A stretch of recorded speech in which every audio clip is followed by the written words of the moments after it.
Good morning, everybody from Crossroads. Thank you and welcome this morning to joining us. I'm glad you were able to get up and join us here, even though it's incredibly cold outside. This is one advantage of doing webinars instead of having in-person meetings. You don't have to go out in the below zero temps.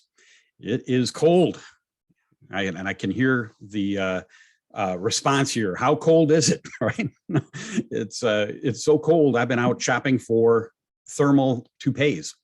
We'll see how that works out. But bad dad joke. My kids would groan at this point. I'm sure you are too.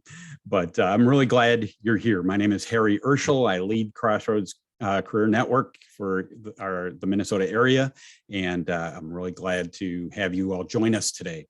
I actually am going to be doing a quick intro here and doing a couple introductions to get things started. And then I have to cut out this morning because I've got a meeting I got to get to. But Skip Nelson, our main presenter today, is also going to wrap up at the end. And you want to stick around and hear about that because he's going to talk about everything else we offer through Crossroads, and really encourage you as we have the new year launching here that you jump in and get all the help you can in your job search. So we have classes and coaching and networking group and the ongoing webinars and other things too. And Skip is going to describe all of that to you. Really encourage you to take advantage of it and get into a new job as soon as you can this year. And there's plenty of help along the way. Part of our hope with Crossroads is that along with helping people succeed in their job search, we also talk about bigger issues and point people to the hope and encouragement of Jesus Christ. There's a perspective in the Bible that I think is important to rely on when we're going through difficult times in life, like a job search. If we trust him, God promises that he will never leave us and never forsake us. Sometimes people falsely take that to mean that if we just sit and wait, God will work it all out for us. However, it's impossible to steer a parked car. We still have to be moving. We have to be doing the work. And one example in the Bible is when God had freed Israel from slavery in Egypt, he directed them to the promised land. And once they finally got there, it was time for them to go and take the land. In the book of Joshua, God tells them, "Have I not commanded you? Be strong and courageous. Do not be frightened. Do not be dismayed, for the Lord your God is with you wherever you go." They still had to go into the land and fight the battles to claim it. But as they did the hard work and trusted him, God accompanied them, protected them, and gave them victory. As we face challenges in life, if we lean into him and trust him, see what he wants us to learn, we need to do the work, but he will be with us wherever we go. Things don't always end up as we planned, but we're never in it alone. He's always with us. I hope that as you work through your challenges, you look to God through his word, the Bible, for wisdom, inspiration, and his power. Let me open us in prayer, and then I'll be glad to introduce Brad Markwell. He's joining us this morning as well, and then Skip. Let me pray here for a moment. Lord, we just thank you for this chance to come together, and we pray that you use this time for your purposes, to give people the help and support that they need to help people get direction in their job search and whatever other area of their life they may need help with as well. Father, we pray that you provide wisdom and your comfort and peace throughout this whole process. We pray all these things in Jesus' name. Amen. Amen. And with that, I'm really glad to introduce Brad. Brad is part of Thrivent Financial and has been a great supporter of Crossroads for quite a while.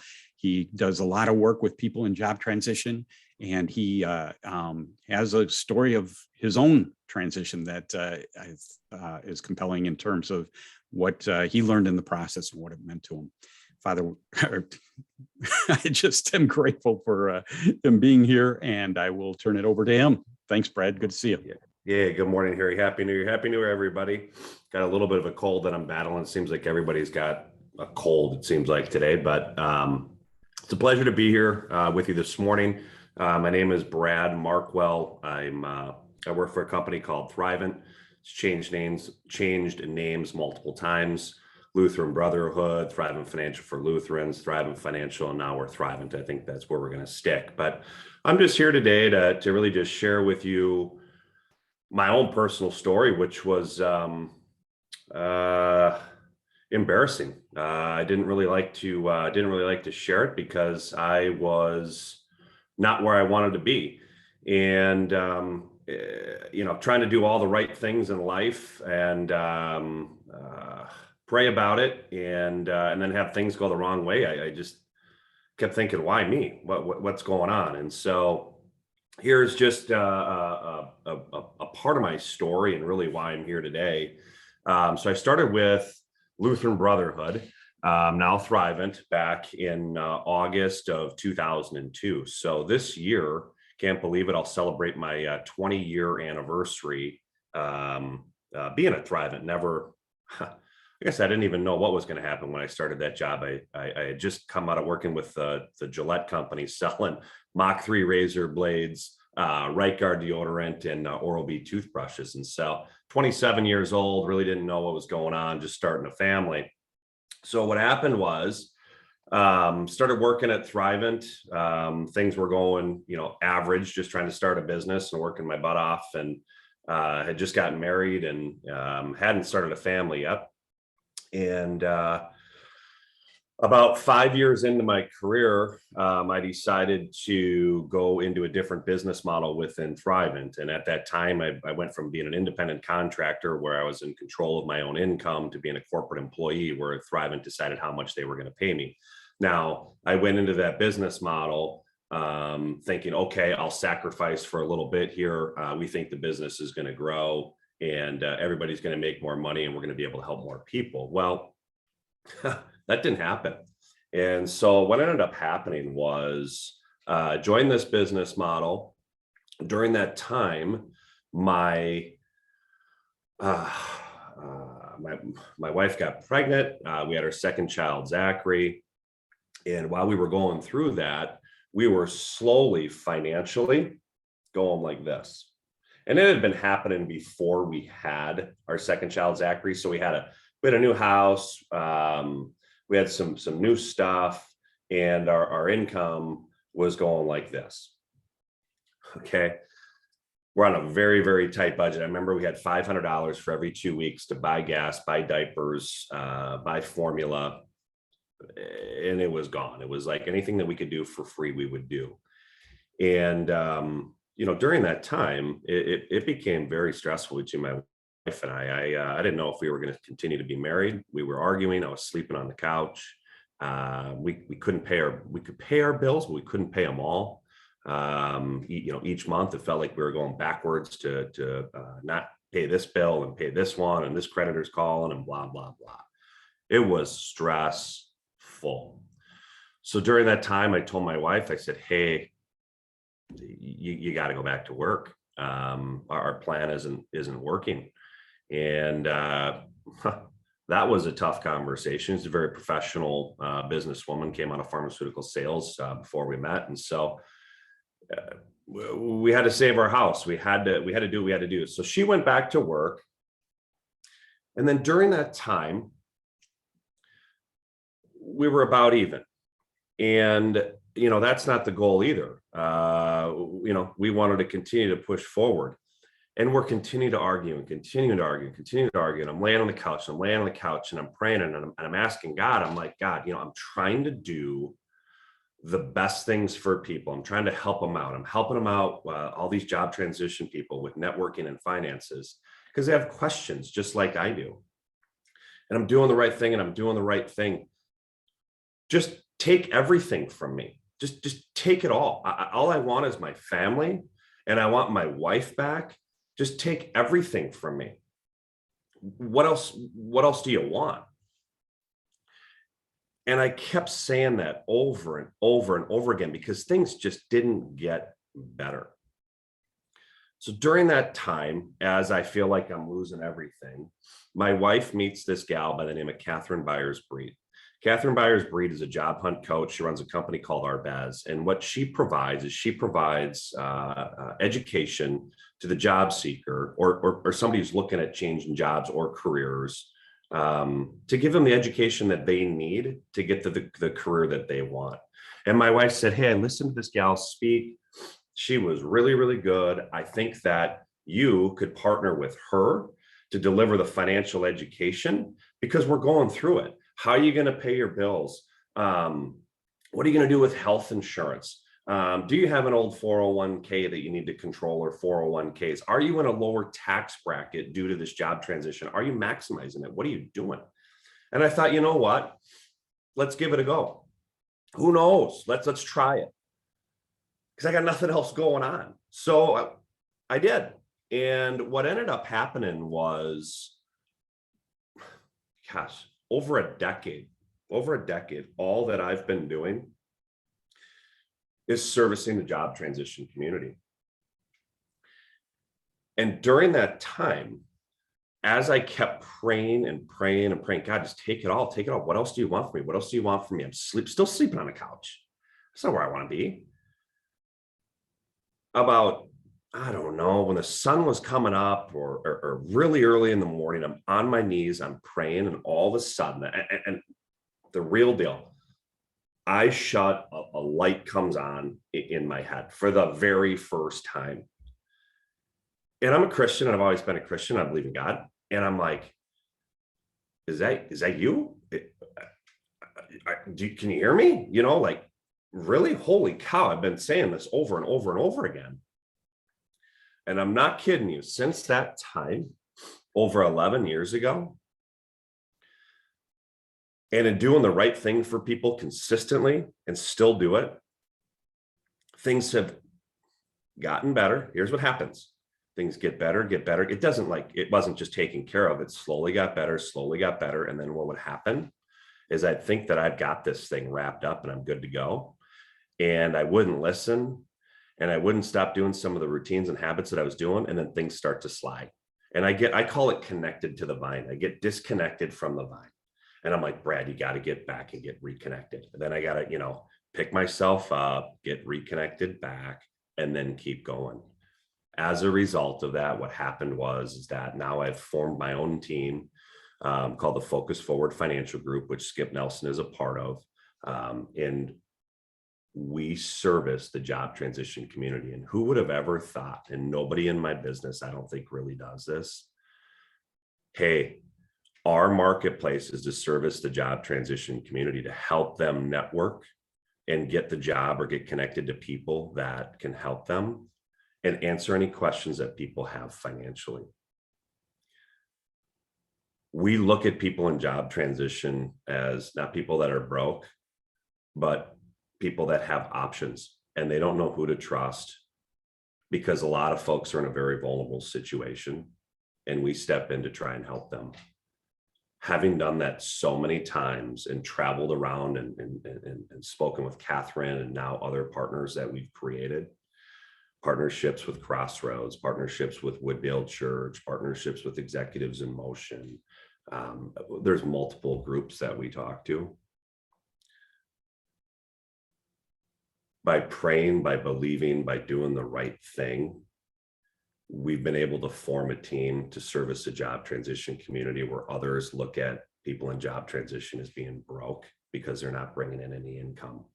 And as an advisor, we continue to say to those other advisors, continue to look at folks in job transition like that, because we can help more people. So I used to be embarrassed about it. I'm not. I say it publicly. It is what it is. I'm here just to help people. That's my own personal story. Things are going to change for me. But the cool thing is, why God put me through that, I understand this. God knocked me down, brought me down to the bottom. And why did he bring me to the bottom? He brought me to the bottom so I can relate with people that are at the bottom, because I've been at the bottom and I don't like to be at the bottom.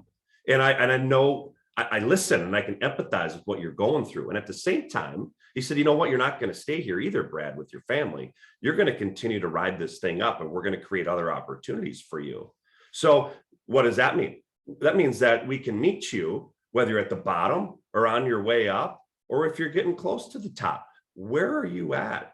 And it's a really cool deal. Now the struggle is, with the pandemic and everything that's going on, you thought there'd be a lot of people out of work, but now we can't find the people to talk to help. It's crazy. So we're trying to pivot and see what it looks like for 2022. So that's my deal. I had 15 minutes. I'm on 15 minutes and I got on a couple minutes late. So thank you. Thank you, Brad. Great story. And, it's as you're talking, it's just interesting to me that I see that not just within Crossroads and all of our volunteers, but across the spectrum for people that are involved with job groups and serving and helping in some way, is that everybody's got their own story, and many of them similar to yours, or mine is not all that different. And it's understanding what people are going through and what challenges there are, and what hope there can be on the other side of this as well. And so really appreciate you sharing your story. And that's, I hope what people take away as well, is that there is another side to this, and it's nothing lasts forever, and so this too shall pass. But the more you lean into God and seek him in this process, it really gives you a sense of peace and hope in the future. Amen. I agree. Thanks, Harry. Thanks. And with that, I am also really glad to introduce Skip Nelson. And Skip has been volunteering with Crossroads for a number of years now, and his story is also similar. He'll, I'm sure, tell you parts of that is in his presentation this morning. But he has gone through a tough transition on his own, and in the process really learned about networking. And he ended up taking a new career direction that landed him in a situation where he has to learn networking even better. And Skip has become one of the best networkers I've gotten to know over the last several years. He does a tremendous job. And mostly what I know about Skip is it comes out of his heart of genuinely wanting to help people, and loves connecting people, loves people in general. And that makes a big difference and helps in this process. But it's a matter of applying the things you know to do. And so he's going to talk about that, gives you some perspective. And our next couple of webinars are going to be on the same topic, and 3 different approaches, 3 different ways people think about job search networking. Skip this morning, Tom Colosimo next Thursday evening, and then Jeff Meacham the following Thursday morning. And I encourage you to really check out all 3 of these webinars, because everybody has different personalities, different approaches, different ways of thinking about it. And, we're not all wired the same. So check them out and see what applies best for you, and take tidbits away that you can apply in your own search. I'm very grateful for Skip. I'll let him take care of the rest of the morning here. Thanks, Skip. Thanks, Harry. Good morning. Absolutely take a look at all the folks that are going to be talking about networking. I'm correct. You want to listen to other people, but my way is the right way. No, there is no right way. Everybody's got a unique perspective. So absolutely look at them all and kind of pick and choose what works best for you. But it is great to be here. I'm passionate about job transition, as Brad related to his story. We've all got stories similar, but you're not alone in your job transition process. And when I'm done, I'll go through some of the resources that Crossroads has for you, which are awesome. And so make sure you stick around for that.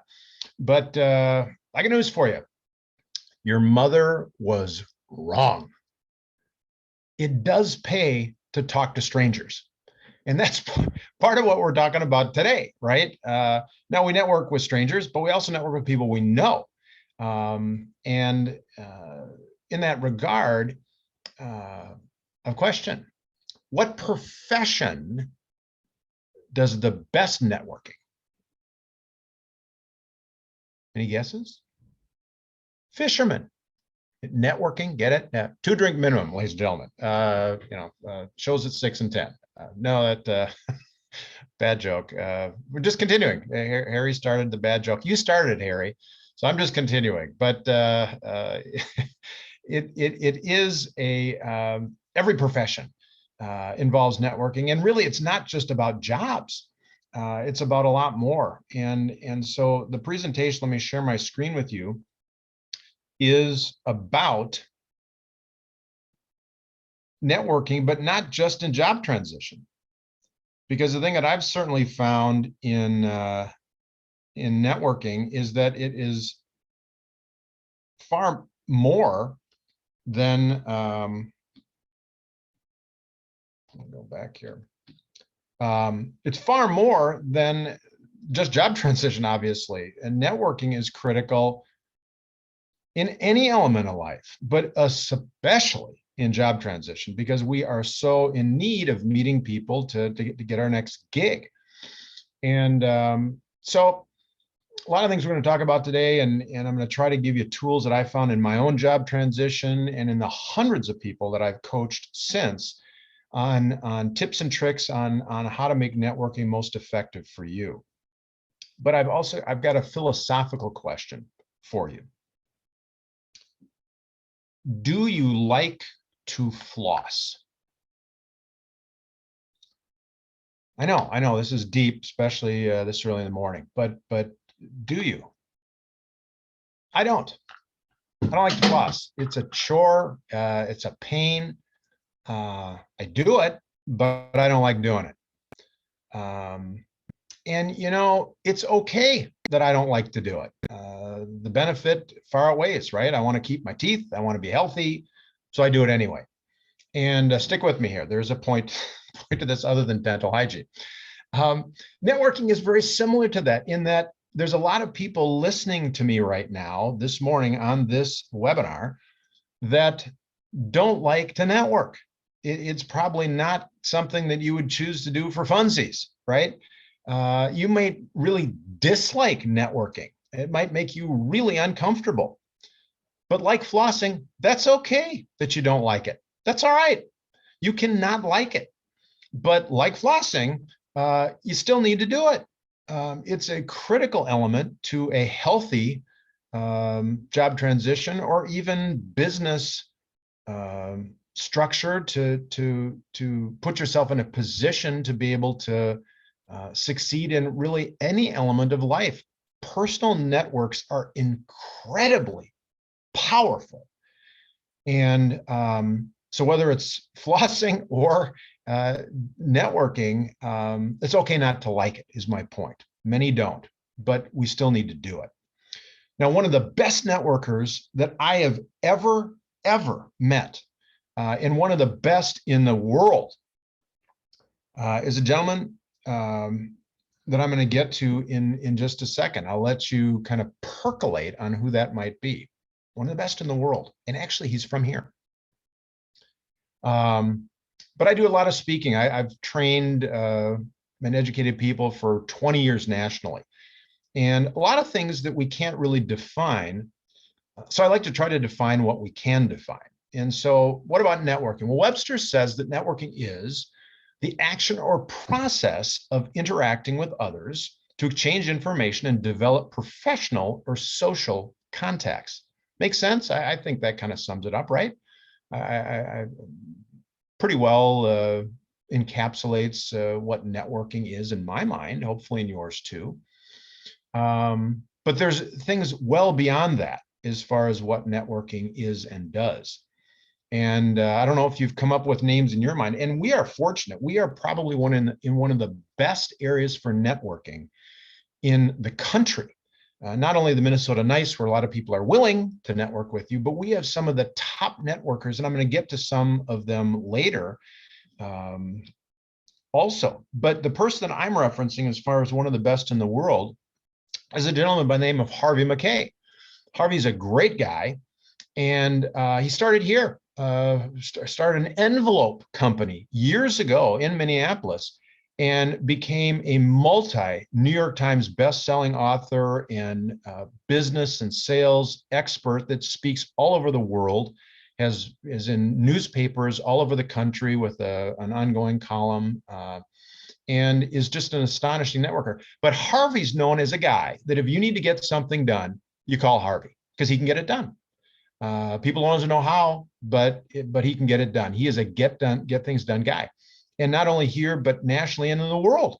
He's that guy. And what does he see about networking? He says, if I had to name one single characteristic shared by all of the truly successful people that I've met over a lifetime, it would be the ability to create and nurture a network of contacts. Let me say it again. The ability to create and nurture a network of contacts. Critical. And we're going to talk about kind of what that means. But I certainly found as a business owner, I ran my own business for 27 years before I became a financial advisor. And I had a big network, but it wasn't a very good one because it wasn't active and it wasn't nurtured. Networking is kind of like marriage or a relationship, right? You can't just say, okay, I'm married and just you're done, right? You'll end up on the couch like Brad was referencing. No, it takes, you got to work at it, right? You got to nurture it. And our network is no different. You can't just meet somebody and just forget about them. It takes work, and tools like LinkedIn and stuff are amazing tools to help us do that. But the point is, it has to be nurtured. And so we'll talk about different elements of how to grow our network.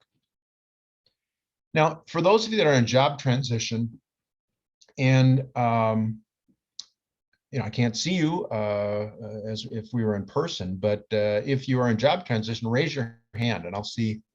Oh yeah, I see you. I see there's a number of you out there that are raising your hand. I know that there's a lot of people on with us that are in job transition. And if you are, statistically speaking, networking is how you're going to land. That's how it's going to happen. And statistically, 80% of jobs are garnered via networking. It's the single biggest resource for people to land a job. Recruiters, all due respect, Harry, are a distant second, but super helpful because they are recruiting and hiring for a specific job, typically retained by the person that's looking for the job. So they can play a huge role.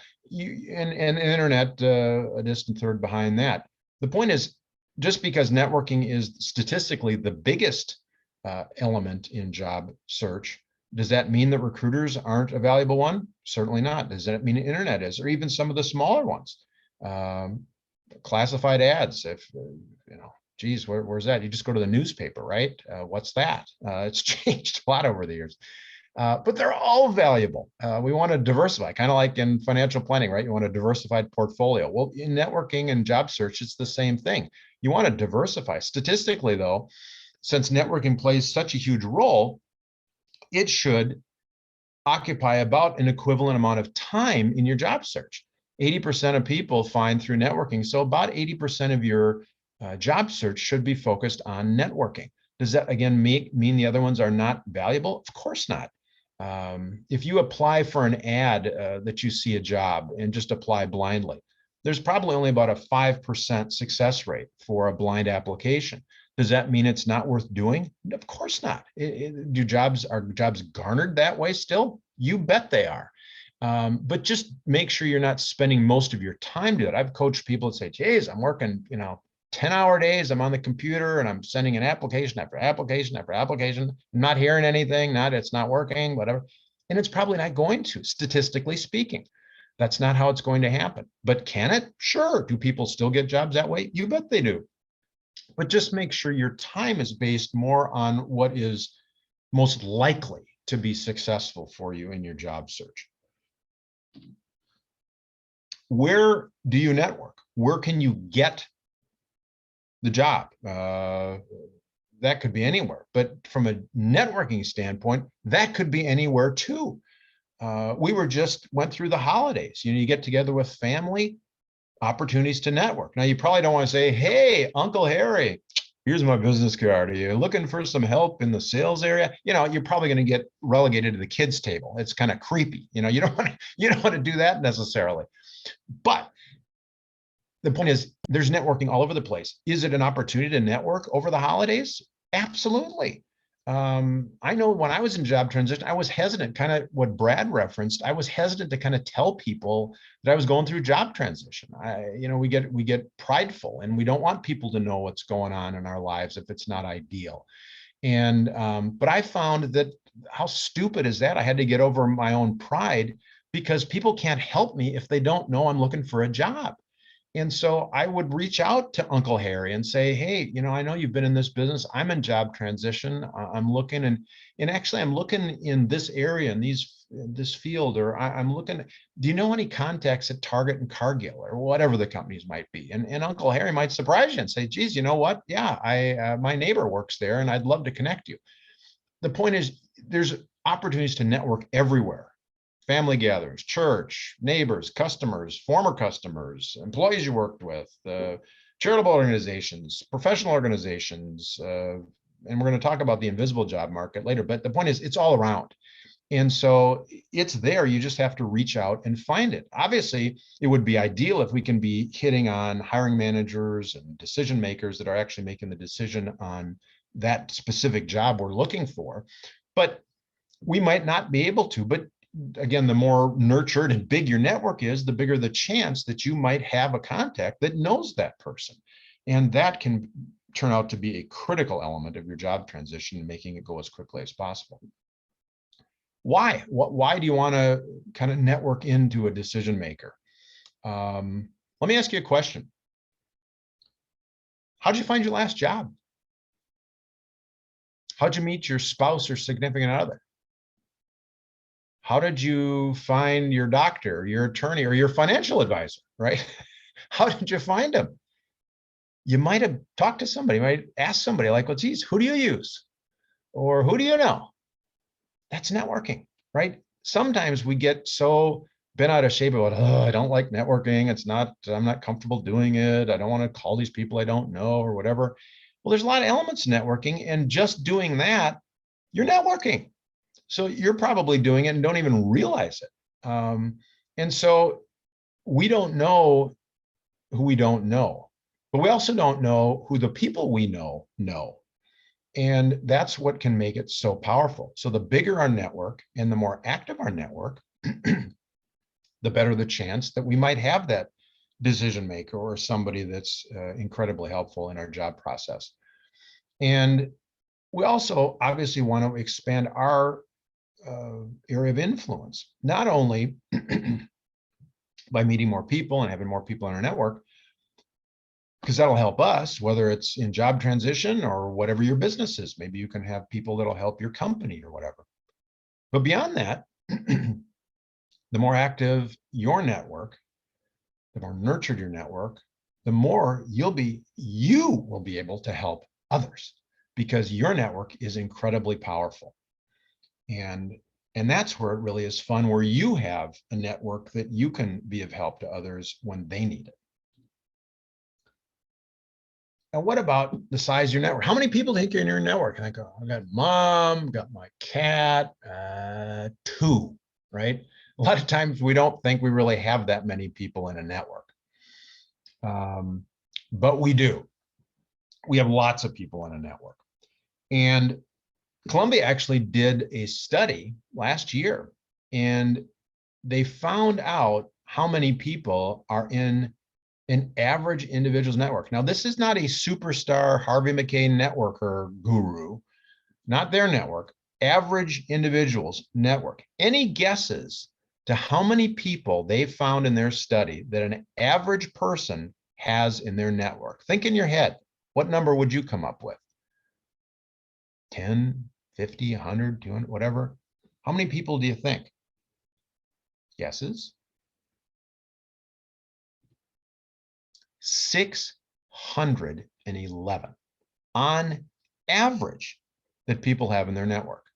Surprising? It was to me. I didn't think, I'm a good networker. I always have been. Maybe I haven't been good nurturing, but I've always been a pretty good networker and stuff. And I would have thought, well, maybe 100 people. I don't know how many people I know. But if you think about really your network, and your network could be anyone, it's much larger than you think. And this is kind of the pebble in the pond, right? It splashes, but then there's these ripple effects that it gets bigger and bigger and bigger that makes networking so powerful. Now, and this might be hard for you to read, and just so you know, this presentation will be available on our YouTube channel, so you can rewatch it, which I'm sure, get some popcorn, get your significant other, sit down Friday, Saturday night and watch this presentation again. Can you think of a better way to, I'm just kidding. But if you really want to rewatch it, or the presentation is also available on the Crossroads site. So if you want to revisit some of this stuff, you're certainly welcome to do so. But the point is, in this slide is looking at areas that we can dive into as we're trying to figure out, geez, who is in my network? Other than my mom and my cat, where do I go beyond that? And if you think about it, we got friends, we got clubs and things that we're involved with. We got work, jobs that we've had in the past. We got alumni from high school, college, things that we've been involved with. We got family, got immediate in-laws, whatever, got associations we've been involved with, got sports teams, our kids' sports teams, our kids' parents. So if you really think about it and start breaking it down like this, you will find your 611. They add up, and you might come across some and think, geez, I haven't talked to this person a lot of years. I reached out to people that I hadn't talked to since college. And for me, I'm old. I mean, that's been it's been 30 years, whatever. And it's kind of weird maybe, but it was fun. I reached out and said, geez, Bill, I haven't talked to you in forever. How you been? I came across your name and just wanted to visit. And what are you up to? I see you work at the Target. How's that going? Blah, blah, blah. And gee, Bill, I actually find myself in job transition, and I'm interested in Target. Would you mind grabbing a cup of coffee? I'd love to catch up, but also like to pick your brain a little bit about Target, whatever. It doesn't have to be any big deal, but I found people were more than willing. They're not like, well, why are you calling me? Now there was the restraining orders and stuff, but other than those people, they responded very positively to my outreach. No restraining orders. But the point is, it might feel kind of weird, but it was positive and it was fun to kind of reconnect. And I'm not making the same mistake though. I'm staying in touch. And again, through LinkedIn and things, it's easy to do so. The point is, dive in and you will find your 611. But again, that's not the most powerful part of the whole equation. You'll surprise yourself. But the powerful part is everybody you network with has 611 or more or less, but a chunk of people. And everybody they network with and have in their network have that many. So you are quickly at tens of thousands of people that you potentially have access to. And so don't lose that. That's very, very powerful. And so networking is the pebble in the pond, right? Now, this is something else that a lot of people lose track of in the stages of job opening. And something that's called, one of the elements is the hidden job market. So what is that? And I'll define that shortly. But if you look at the stages of a job, there's really 4. And you look at the first one, no job openings posted, but employers kind of always just looking for good people, right? There's no specific job open, but they're looking. You ain't gonna hear about that. It ain't gonna be posted anywhere. Does that mean they're not looking? Nope. But there's no formal job, so you're not going to know about that. Second stage, they have a clear need. The insiders know there's a clear need, but no action has been taken. So they need somebody doing X, but they haven't posted a job or done anything specific like that. But the need is there and it's a known need. You know about that? Nope. You're going to have no clue. Third stage, jobs open. Referrals are desired, applications are being accepted, but it still isn't actively posted, but they're kind of going through the process and getting at least the job figured out, what they need, and they've formally opened that position. You may hear about it there. And then the fourth one is where it's open and it's advertised actively and all that. Frequently in job transition, you don't hear about the position until the 4th stage. That's the hidden job market. And the problem is that if you're waiting till the job's beautifully posted in a nice package with a big fat bow on it, it may be too late, because there may be people that found out about it stage 1. How did they do that? Well, networking, right?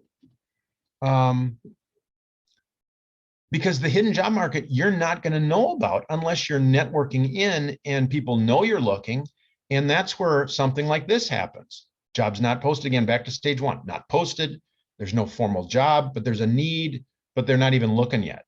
But they know about you and they know you're looking and they know your background because of networking, or somebody in your network knows, maybe works at that company. And so they alert you that, hey, we're looking, and we're going to be looking here soon. It's not posted yet or anything, but just FYI, and you should talk to Sally because she's the one that's going to be, I think, the one leading it when they decide to post whatever. That's the hidden job market, and it is active, and there are many, many, many jobs that never get formally posted. Now, maybe they do because legally speaking, they need to post the job, but it's gone through those stages, and the decision may already be made, but they are just posting it because legally they have to, even though they've already found who they want to hire. And again, you're not going to know that. You're not going to know that they may be going through the motions of doing some interviewing and stuff because legally they have to, but you don't have a prayer. They've already made the decision. You're not going to know that. You're going to, it'll suck, right? And it'll feel like, oh, it was me, right? I'm not good enough, or I don't have the right skills or whatever. And that could be the case, but I know that I felt that if it didn't work out in a job, I felt, oh, it's just me, another example of where don't have the right skills or whatever, when it had nothing to do with you at all. Why do people even do that? Why don't they post things right away when there's a need? Well, it could be a lot of reasons. Save cost of time. They've got to get to it, but there's a gazillion other things they're working on. They just don't have the time, or maybe they don't have the money. Harry referenced to hire an executive search firm is very expensive. They're very good at what they do, and they are a better chance of getting a great fit, but it's costly. And they might think, well, we want to do this, but we can't do it till next quarter, whatever. There's also situations where companies, and maybe you've had these with companies you work for, they have an employee referral program, right? That if you find us somebody and you refer them to us and we hire them, you get $1,000 or something. It's a nice way to save. It's a fraction of what it would cost to hire a recruiter or go through the process. Gives an employee a little benefit, whatever. The point is, stuff like that you're not going to know about because it's not posted. But if you're networking and one of those employees that you're networking with is aware of it, and they could get a little extra jing if they refer you, they'll do so, and win-win, right? So there's a lot of reasons, but hidden job market is very powerful. But the way you break through that is through networking. It's really the only way, for sure. Now, when I teach this workshop in person, people have the printout of the workshop and that they can fill in. And so think about this as far as the mindset that you have in a job search situation. It's all about what? Well, in this case, it's all about relationships, right? Networking is all about relationships. Trying to find a job and it is really all about relationships. And we've all got them, whether it's 6'11" or whatever the number is, we've got relationships and you want to nurture them. Second one, embrace the journey. Now you might think, Nelson, you've lost it.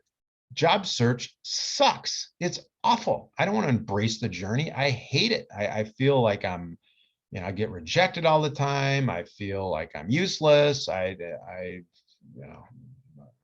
not worthy. I'm not good enough, whatever. Did I feel all those things in my job search? Yep, I did. But I also found that if I looked, it's like anything in life, right? We can focus on the positive or the negative. We get to choose that, right?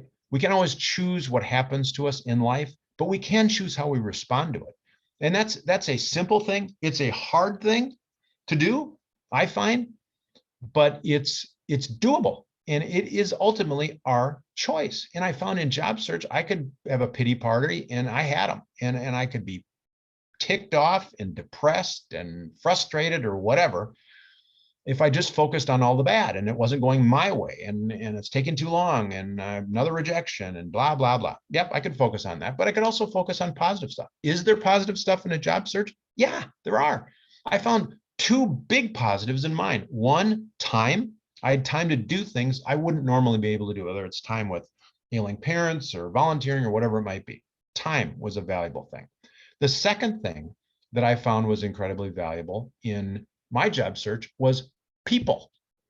back to number one, relationships, right? I met people that I never would have met had it not been for my job transition. I networked with people that I never would have networked with had it not been for my job transition. And I met some wonderful, wonderful people that are still friends to this day that I never would have met were it not for my job transition. So embrace the journey. There's a lot of negative, but there's also a lot of positive to it. And what do you choose to focus on?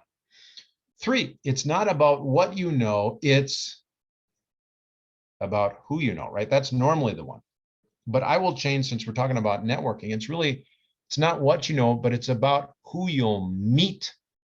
Who you'll meet, right? Because there's a lot of people out there that we can come across.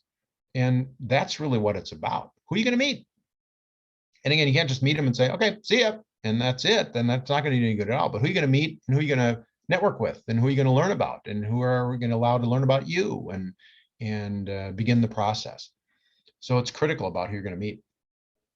Now, I know at Crossroads, we're big into the faith element of life, and certainly in job search. And because it is frustrating, God's got a plan, we believe, I believe, for you, in your job search. Now, I know in mine, my frustration was God wasn't listening to me. Come on, God, get with it. Come on, come on, come on. I have it all figured out as far as how I'm going to land and what I'm going to do and all that. It wasn't God's plan. The time frame wasn't God's, wasn't mine. And I ended up as a financial advisor, wasn't even on my radar screen as to what I was looking to do. But God had a plan for me, and he was right. I can't tell you how many times I've heard from people that what I was thinking about doing and whatever, even though it didn't go, the process wasn't the way I thought.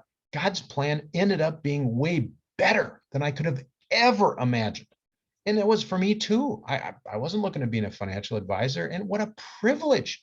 I'm able to help people in this critical area of their life, and I know I'm making a difference, and it's incredibly rewarding. But I wasn't what I was looking to do. So trust God, but work as if it's up to you. Difference, right? Brad referenced that he got into trouble when he kind of fell away from the vine, and he had to reconnect and really focus on God and making sure God was at the center of our job search, our marriage, our relationship, whatever. And that's critical, right? So trust God and stay connected to God and pray about it and make sure that's the center, but work as if it's up to you. Understand the difference? So what about how do you spend your time? And there's a lot of resources about how to do this. And I found this to be really helpful in deciding what to do and how to go about doing it. Because I found in my job search that I did a lot of this. You know, I'm working on my resume and I'm doing this over, and I'm just kind of bouncing all over the place. And I was not very efficient with my time. And so I needed to get some structure. Wooddale, the job transition group there, has some really good stuff as far as structure. And you can just go into Wooddale job search or whatever, but they have a 6-step process. But they have a breakdown of the most common activities of job transition, and they assign a point value to each of them based on their 20 years of experience of the activities. What are the ones most likely to actually help you land? And so that really helped me kind of position my time in job search. But this generically does it, I think, quite well. Now, red zone being kind of the worst time. Why do you think red zone worst time would be first thing on Monday and last thing on Friday? Why do you think that would be the worst time to try to network with people? Again, listening, but think about it. What do you think? Monday? Yeah, people are coming off the weekend. They're kind of scrambling to figure out the week and what they're going to do. And they're just trying to get back on the horse and get acclimated to what it needs to happen in the week. And so they're busy doing that. Last thing on Friday, kind of the opposite, right?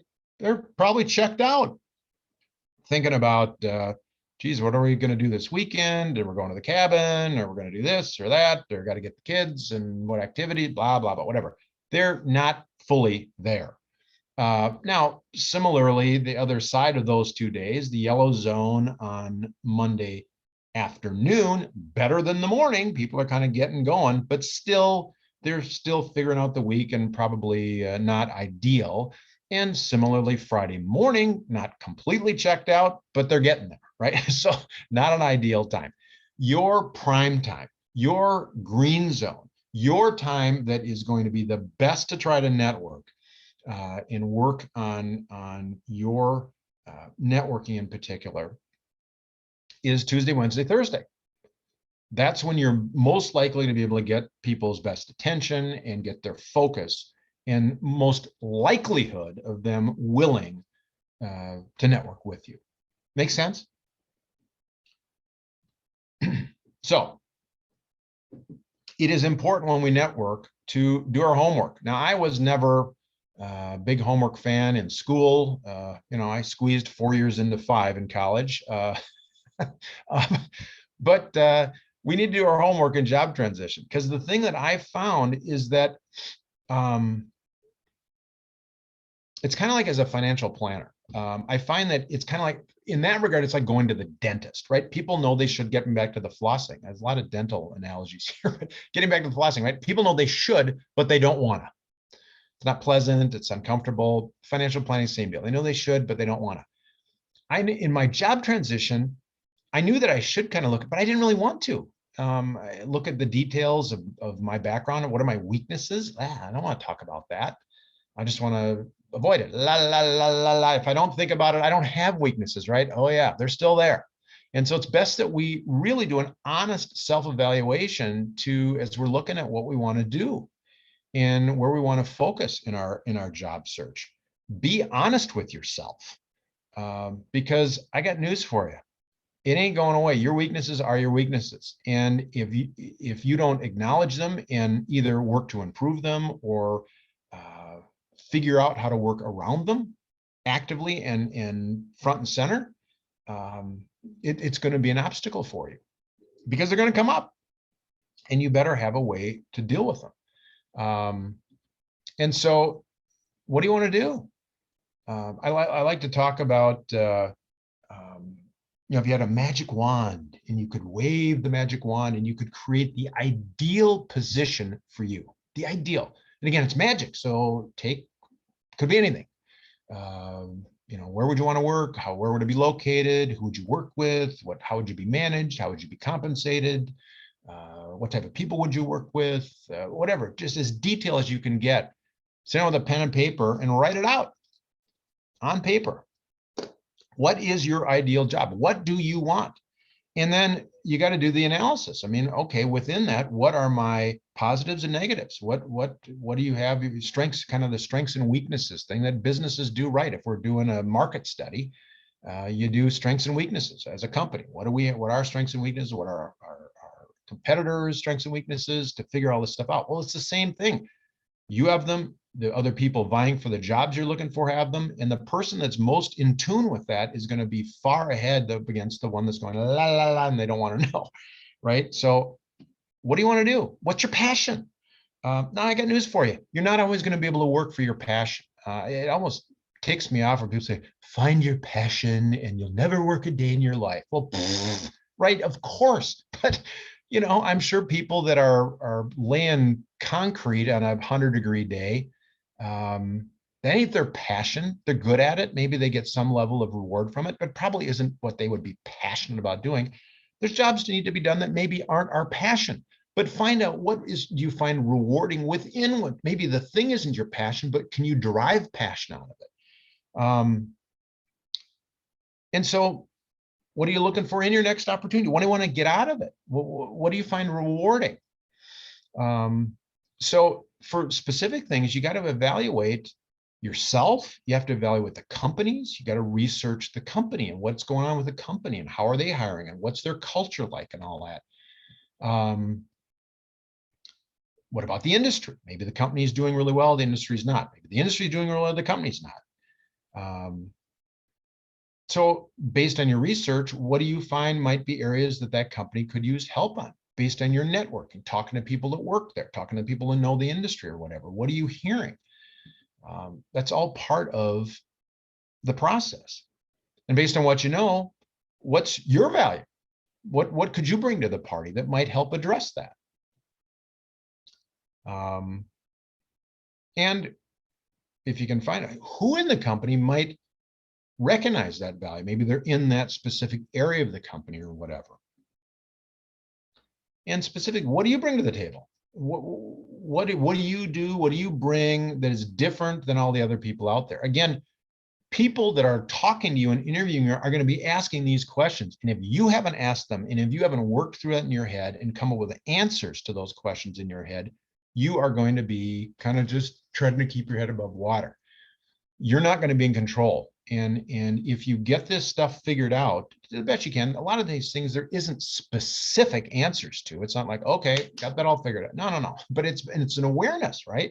You need to be aware of what's going on in the industries, what's going on in the companies, what's going on, and then how do you fit in there? Strengths and weaknesses. And this is off the subject, but I get a lot about how do you answer the question when people ask, what are your weaknesses? And a lot of times people think by admitting a weakness, they're showing weakness. And the opposite is true. If you answer like, well, I work too hard. I mean, that's telling the interviewer is that you have a big self-awareness, because we all got weaknesses. And if you can't admit them, that's a negative. You need to be able to admit them. Now, maybe say, this is, my computer skills are not what they should be. So I've taken these classes and I blah, blah, blah. So weakness, this is what I've done to correct it. So that's what they're looking for. Not that you don't have weaknesses, but that you have them and you're aware of them and you're addressing them. So I get off the subject, but that's the point. We have to be aware. And, our tools of the trade are cards and resumes and all that. And that's a whole nother discussion on any of them. But the point is, have your tools and be ready.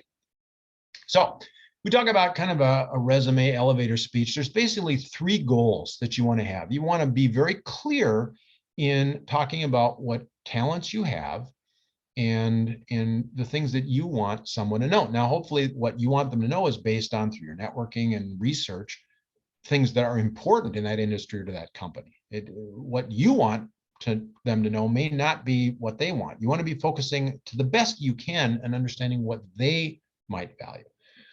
And also you want to make it easy for people to understand by using simple language. You don't want to be throwing, industry things. Now, if you're in an industry and you're talking to people in that industry, maybe so. But maybe if you're looking to change jobs and you're coming from an industry, you don't want to be throwing in, terms and acronyms that they're not going to be familiar with.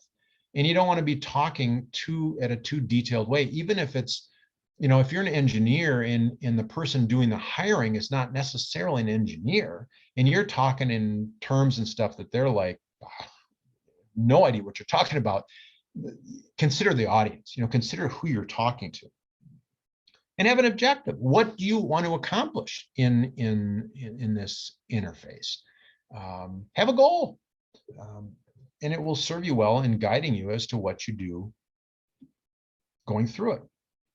Now, from a resume, and this is, again, a whole nother area of discussion. One of the most frustrating I found in my job transition, because you talk to 5 people, you get 12 opinions as to how to do your resume. So there is a lot of opinions.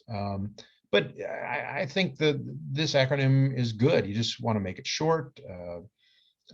Think of things in advance, obviously. Remember what you hope to achieve. Be articulate.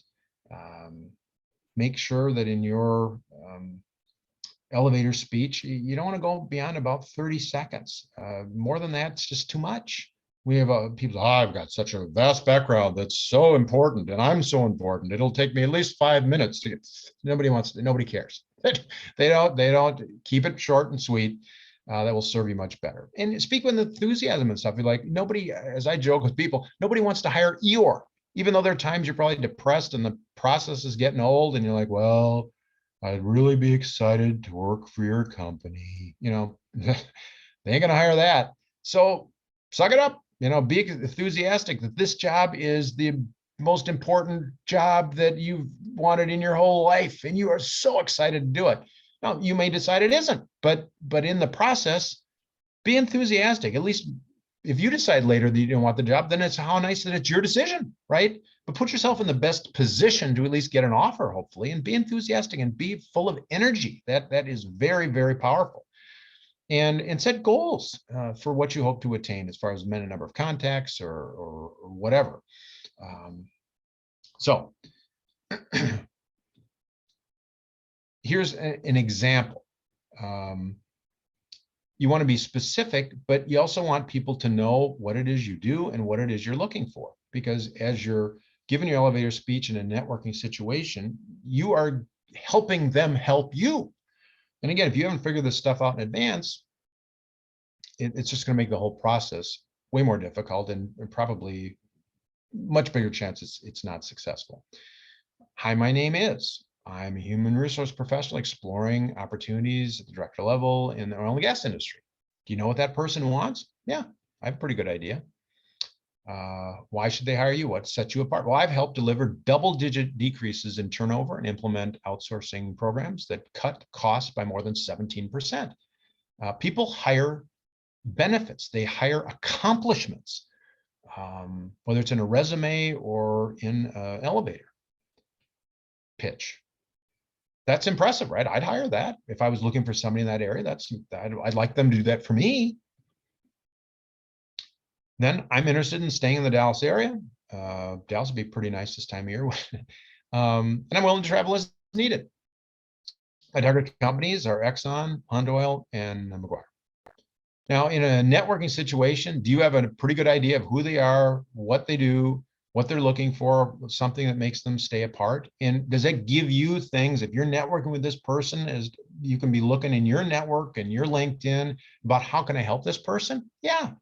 Again, the more detailed you can be, you're helping them help you. And then a question maybe like, what are your thoughts on the best ways to learn more about the issues or key people or this industry or this organization? Or do you have anybody in your network, based on what you know about me, who in your network would be helpful for me to talk to? That's it. And just let them talk. Well, you know, Sally Jones, I think would really be a good person for me to talk to, and blah, blah, blah. It goes on from there.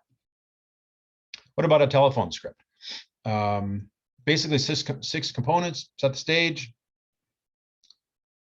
value their time, appreciate it, set expectations, trigger reaction, generate activity, and close the loop. Example how that might look. My name is Mary Smith. I've been referred to you by Peter Johnson. I'm currently a buyer at Best Buy and was interested in exploring category management from the vendor perspective. Peter mentioned that you'd be a great person to contact with and spoke so highly of you. I mean, it's nice to kind of stroke their ego a little bit. Everybody likes that. And so I'd like to find exactly what the role of category manager does before I start exploring opportunities in the field. Would it be possible to meet for 20 minutes to answer a few questions and just to better prepare to enter this field? Love to pick your brain, blah, blah, blah, whatever. But you're letting them know kind of what it is you're looking for, and sets the tone, sets the expectations. They're like, oh yeah, I can do that. I can absolutely do that.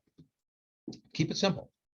Okay, I'm gonna go in for a couple. I talked about Harvey Mackay as one of the best networkers in the world. Well, we have some of the best networkers right here in our state. And a couple I'm gonna reference to you that you can read more about and maybe even reach out to and maybe even talk to. I know George Murray, the author of Hired, a local guy, great book. Probably would even be willing to talk to you if you read the book, have questions or whatever. Phenomenal networker, but it's a great book. George is a senior level guy, found himself in job transition, and shocking, like for a lot of us, didn't unfold like we thought. Like, holy crap, this is really quite a process. So he wrote a book about it as a senior level guy, and it's stem to stern, every element of the job search process. Really quite fascinating. He's a very aggressive networker. Way more than most of the books that and kind of guidelines that I see. But as a thumbnail, he had 7 steps to successful networking. And for George, it was defining the network and the networking.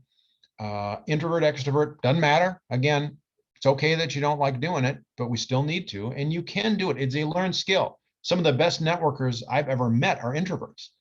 They're not dancing on the table, extrovert people, but they're very good networkers.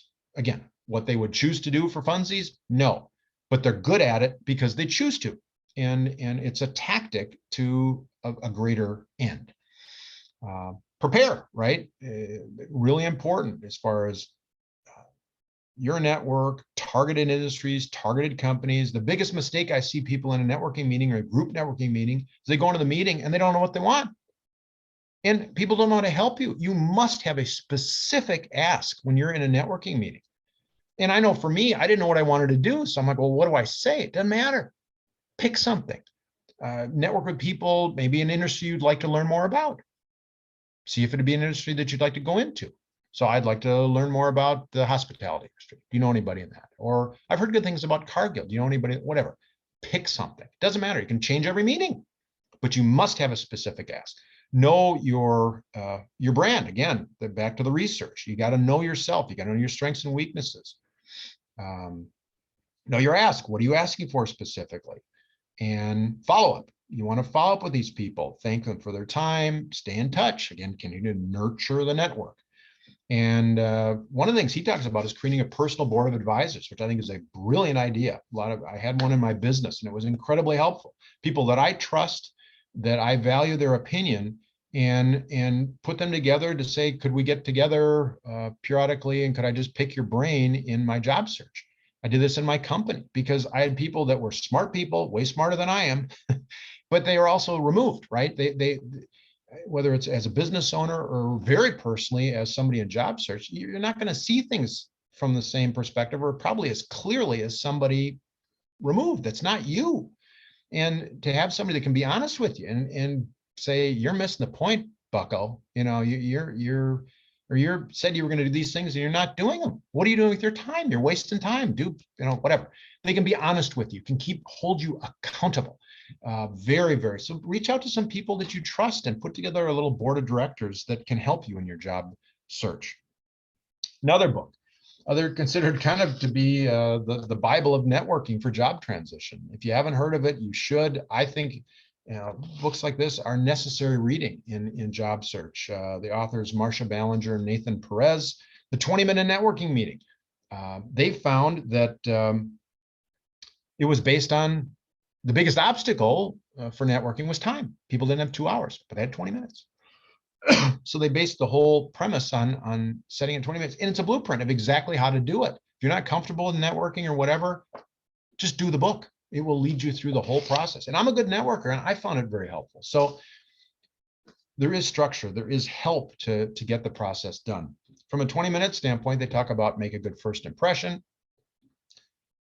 Great overview as far as kind of your background, keep it brief, good discussion. The bulk of the meeting is based on 5 key questions that you prepare in advance. Again, do your homework. That's what the book helps you with. And a great ending as far as wrapping it up, thanking them about how much you appreciate it and all that. And then again, great follow-up. That's part of the nurturing. That's part of the continuing to nurture your network. Great stuff. And so nurturing is critical. I talked about this, whether it's a marriage, a relationship, whatever.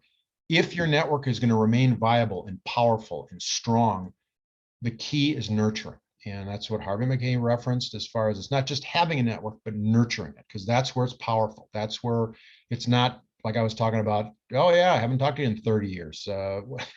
It's somebody that you've been keeping in contact with through LinkedIn and happy birthday and congratulations on a promotion or whatever, but just little things to stay on their radar. So when you reach out, it's not just who, it's like, oh yeah, it makes a big thing. Your network is treasure. It is valuable, and treat it as such. And find unique ways to keep in touch. You can do it, whatever it is. Reach out, send out little things that you find interesting or whatever. Information is really, really important, but our networks are so important and they're so powerful. So build it, but nurture it, and you will find that it will serve you not only in job transition, but in life. And I found that again, God at the center of this whole process. When he closes one door, he always opens something else. And it might not be in your time, it might not be what you thought, like it wasn't for me. But he does have a plan. And when one closes, it might be just a guide to change of direction. It's not a closed door, but it's a redirect. And again, thinking of it as a redirect and not a slammed closed door mentally was easier and really more accurate for me. So we've talked about a lot of things today. I hope you found something that was helpful. It is a process. I started talking about flossing, and may not be what you want to do. But networking is something that if you do it well, if you nurture, if you create and protect and that wonderful treasure that your network is, it will serve you in the job transition space, but in life and whatever you choose to do, and whatever that is, I wish you well. So I'm going to stop sharing this screen, and we'll get into, if you are in job transition, some of the many resources that Crossroads has for you. Again, you're not alone in this process. There are many, many resources out there, and a lot of really good ones. I found in my job search, when I was in job transition, that there were a lot of resources like Crossroads. I'd never heard of Grace Crossroads. I'd never heard of Wooddale. I'd never heard of Executives in Motion. I'd never heard of the Career Force Centers through the state of Minnesota, whatever. But there's a lot of resources out there. And at Crossroads, we've got a ton of them. And you're not in this alone. And so just to note some of the things that are out there. One thing that we are super excited about is that everybody that signed up for this event today, that we've got your email and contact information, you will be getting a gift. And not because you had to put up with Nelson traveling on for an hour, but and that was painful, I'm sure. But beyond that, there's a book called How Long, O Lord, How Long? And because, again, the job transition process can be a painful one, and it can be frustrating and depressing and really negative. But this is a wonderful book of devotions and just Bible verses and just some guidance on how to navigate that process in a positive way, and kind of staying connected to the vine, staying connected to God, who has the plan put together. We just need to have the patience to realize the plan. So all of you that have, make sure we have your contact information. If you do, you will be getting a copy of this book free of charge in the mail, compliments of Crossroads. So really exciting. We're really keyed about that. So something that you need to be also tied into is mncrossroads.com. That is the place to go for information on events, the other speakers, on other topics that we have every month. Harry lines up 3 different presentations that are on all different topics. Really good stuff. So look at that. And there's other events too that, as we get out of the COVID garbage and all that, that we do happy hour networking events and all day Saturday workshops and lots of really cool stuff. So keep an eye on that. Not to mention jobs and things that are posted. So it's a great resource for you, mncrossroads.com.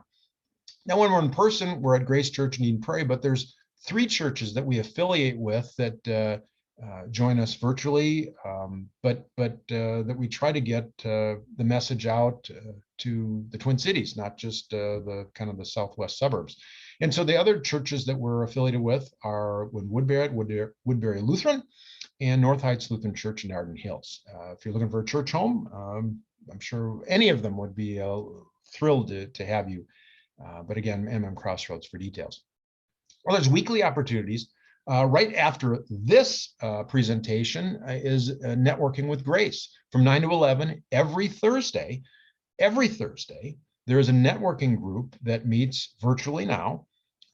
At some point, we look forward to getting back in person, but it is virtual. But great networking. And again, just do the stuff, practice the stuff we just talked about today. Get your elevator speech and talk about targeted companies. And people who join that group will be there to help you, others in job transition, and other people that just volunteer to give back to try to plug you into their network. And that's how it all works. So it's a great group and highly recommended. You have to sign up. So go on to mncrossroads.com, sign up there and get a roster, get everybody's contact information. Super cool.